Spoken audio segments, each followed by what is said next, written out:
Салам достор, бул видеодо буюрса Москвада кантип медполис алса болот, кантип учетко турса болот, ошолор жөнүндө айтып берем. Кийинки видеолордо буюрса кош бойлуулук тууралуу жана башка женский темаларды талкуулайбыз.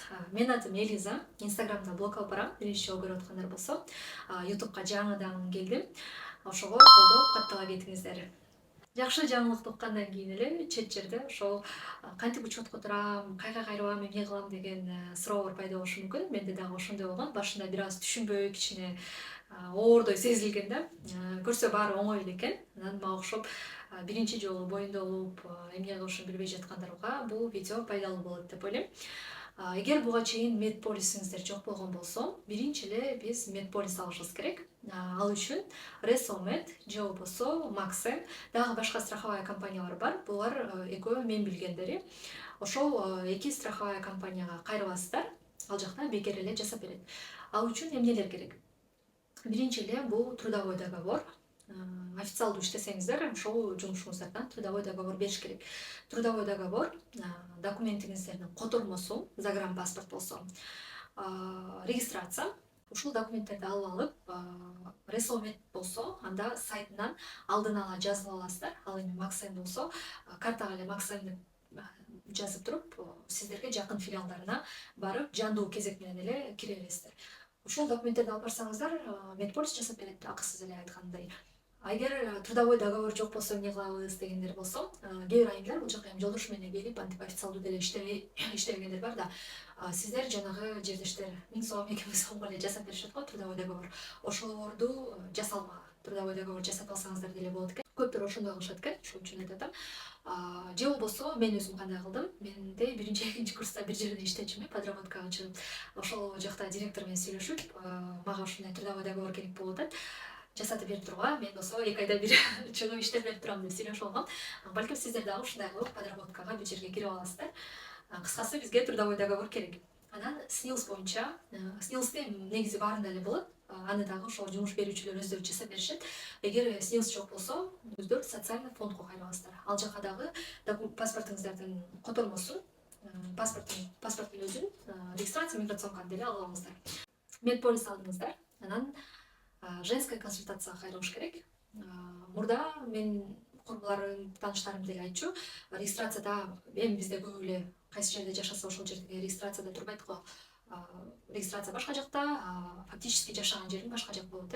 Ошондой болсо деле өзү жашаган жакка кайрылса, учетко ала берчү экен да. Бирок эмнегедир ушу 2024-25 жылдары аябай катуу текшерип, кайсы жерде регистрация болсо, ошол жерге жөнөтүп атышыптыр. Балким сиздер баары бир кайрылып көрсөңүздөр, балким чуудо болуп алып калат. Бирок мен кайрылганымда Бабушкинскайда жашайбыз. Мен өзүм барганда аябай кайра сурашты. Сен регистрацияң ушул жердеби, ушул жерде болбосо албайбыз деп. Анан мен көрсөтүп атам да деп ошентип атып анан алышты. Эгер такыр болбой албай койсо, анда регистрация кайсыл жерде болсо, ошол жакка барганга туура келет.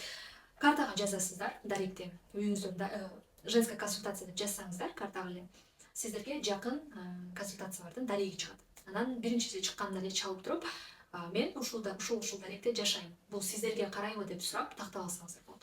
Алар ооба бизге карайт, келе бер деп айтат, же жок бул бизге карабайт, бул баланчанчы номер 19, номер 12 женская консультацияга карайт деп айтышат, маалымат беришет.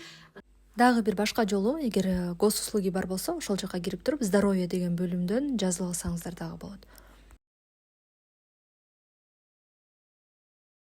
Айткан женская консультацияга паспортуңуздарды, паспорттун көчүрмөсүн, котормосун, СНИЛС, анан медполисиңиздерди алып барасыздар. Ал жерге барганыңыздарда регистратурага ал жерден анкета берет. Анкетага өзүңүздөрдүн жашаган жериңиздерди, номериңиздерди, аты жөнүңүздөрдү, ушундай нерселерди толтуруп кол коесуздар. Анан гинекологко жөнөтөт. Кайсы гинекологко барыш керек экенин өздөрү айтат. Сиздер мындай терминал турат. Ошол терминалга полисиңиздерди сканировать этесиздер дагы. Записаться деген кнопканы басып туруп, ошол жактан сиздерге чыгат өзү кайсы гинеколог жазылса болот. Ошого жазылып аласыздар. Ага барганыңыздарда биринчи эле бир аз маалымат алат. Акыркы жолу качан келди жана башка ушундай бир суроолор сурайт. жазчу нерселерин жазып алат, анан УЗИге жөнөтөт. УЗИден бала маткага эле жайгашканбы, пневматичная беременность эмеспи, баары жайындабы, жүрөк согушу барбы, ошолорду текшерип, баары жакшы болсо анан учетко алат. Учетко алгандан кийин EMIAS деген тиркемени көчүрүп алыңыздар. EMIAS аябай ыңгайлуу. Бул тиркем аркылуу каалаган дарыгериңиздерге жазыла бересиздер өзүңүздөр эле. Гинекологуңуздар айтат, бул анализдерди ушунчанчы датага чейин, ушул датага чейин тапшырышың керек деп айтат да. Кээде өздөрү направление берет. Анан ушундай обменная карта берет. Муну мага биринчи скринингди тапшырып, баарын бүткөндөн кийин бир 16-17 жумасында берди окшойт. Кээ бирлерге эрте эле берет экен, кээ бирлерге ушундай кечирээк берет экен. Бул жакта баардык маалымат болот. Скрининг, биринчи скринингдеги, экинчи скринингдеги баардыгын жазып коет. Басса жолдошуңуздар дагы флюорографиядан өтүш керек. Анан кан тобу сөзсүз билип келиш керек. Себеби эгер аял менен эркектин кан тобу бири-бирине туура келбей кала турган болсо, баланын түшүп калуу коркунучу ушундайлар болот экен да. Ошого сөзсүз кан тобун сурайт экен. Анан кээде ушундай каттар да келип калат. Мага орой мамиле кылып койду, эми бизди мындай мигрант деп жактырбагандай мамиле кылышат депчи. Эми чынында эле мындай бөтөндү эч ким жактырбайт.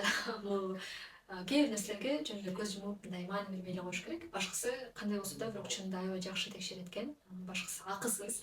Анан бизде эми Кыргызстанда деле башынан сылап, чачынан сылап олтурбайт да туурабы? Акысыз жердин баардыгында эле ушундай айбал тез деген мамилени кылат да. Ошого анча-мынча нерсеге көз жумуп, көңүл бурбай эле коюңуздар. Колуман келишинче баарын эле эстеп айтканга аракет кылдым. Эгер дагы бир нерселер калып калса, комментарийге жазып койсоңуздар болот. Суроолор болсо да жазсаңыздар, мен жооп берем. Видео пайдалуу болгон болсо, башкалар менен дагы бөлүшүп коюңуздар. Буюрса дагы жакшы видеолорду тартканга аракет кылам.